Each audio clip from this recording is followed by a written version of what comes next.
Okay, while we're on topic, I'm sure you're very familiar. October 7th, Yeah. 2023, Hamas launched an attack against Israel. Uh, what I didn't know, what I came to learn was they dropped something like 2,200 rockets against Israel in that attack. I didn't know that either. 2,200. Yeah. Wow. 3,000 Hamas soldiers breached Israel, and they killed more than 1,200 Israelis, most of which were just going to a festival, listening to music, having fun. Over 200 people were kidnapped. As you know, many of the people who were slain, women were raped, children were beheaded. My question to you is, how does something like that, just with your military experience, how does something like that even happen? For God's sakes, Israel they have a very well built out military. They are on the front lines of technology and anti-terrorism. How does Hamas even wage an attack that is that brutal without Israel's even seeing it coming? I mean, you don't even have to look at October of 2023. You can go back to September of 2001. We have all the technology in the world, and we still allowed planes to essentially shut down our entire country. And they killed what? And on 9/11, over 2,000, 3,000? 3,000, over 3,000. Yeah, over 3,000. And we have the best military, the best surveillance, the best NSA, CIA. We have all that, and they still managed to pull that off.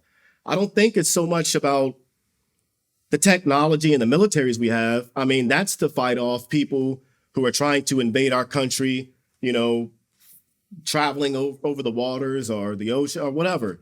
But it's the simplicity of the way I think those people think, Hamas or whoever, and even the ones who attacked us, the Saudis, on 9/11. It's the simplicity behind it. It's almost like your stealth for radar, being very simplistic, guerrilla warfare. Guerrilla warfare, in my opinion, is what beats out all the technology. It's very rudimentary. It's very simplistic. It's like elementary school, but it's highly effective. I think the issue that happened there in Israel, it was just a matter of one, coordination. Look at Pearl Harbor. They did it to us on Pearl Harbor. They managed to kamikaze and bomb the heck out of us, but with the radar and everything that we've had, it's just a matter of being caught off guard. Like, you can prep for anything, but like Mike Tyson said, everybody's got a plan until they get punched in the face. And I think that's, war's no different. You can have all the plans in the world until that first bullet pops by. All that's out the window. And that's what made them successful. And that's what makes any special operations unit very successful. It's the element of surprise and speed and violence. You can accomplish a lot with those three things. That goes for life as well. Altercation, self-defense, whatever. Surprise, speed, and violence of action. 9 times out of 10 will defeat what your opposition is momentarily, but you could also be like Japan, and it could all, just be a pinprick to a dragon, and all you did was just awaken it. Some people are willing to die to, poke the dragon. And I think that's all that happened with Hamas and Israel.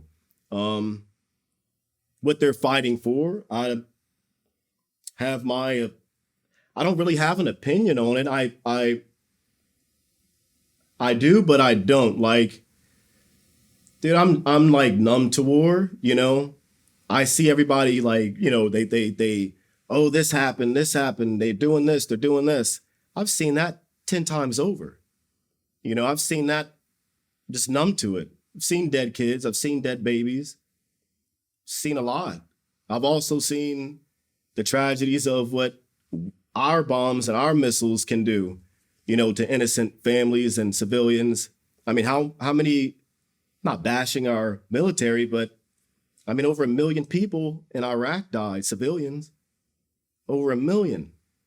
How many died in Iraq? You know, I never knew For that. us? I never knew that, Nick. Yeah.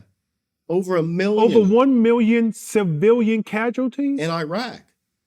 Yeah. I never knew that. So when you start to look at stuff like that, for me, I mean, that's where the whole thing about war like throws me off. I mean, we can, the rage and the concern should always be there when things are happening to innocent people and children, but we can't be picky and choosy about it. You know, it's not a good look. It's just not a good look. If their life is more valuable, I mean, who's putting the value on life at this point? I've never understood that. Like, who's putting the value on life? An American's life is more important than this person's life. How do you know that? We're putting monetary value on life, something that was created when money wasn't even a thing, you know? So it's, like I said, we're just very picky and choosy on where we put our rage, and I'm just kind of numb to it. I feel bad for, of course, all the innocent women and children and, you know, dads and fathers and, you know, who've gotten killed over there. But in return, what is justifiable? Like, at what point at what point does it make sense to, okay, well, that would be no different, and I should have no backlash for it if someone caused harm to my family. And in my retaliation, it's because of the way I used to be, and I can still get that way, is if, okay, well, you hurt my mom, so my payback is going to be, I'm taking out your entire bloodline. That way you'll never reproduce again. That way I'll never have to worry about you hurting my family again. If we look at it like that, is that justifiable? Would I be justified, and would I have the same applause and cheers if I had that mentality and said, no, I'm good for doing that? They keep messing with my mom or my daughter, my son. So in order to alleviate that, I got to kill everybody.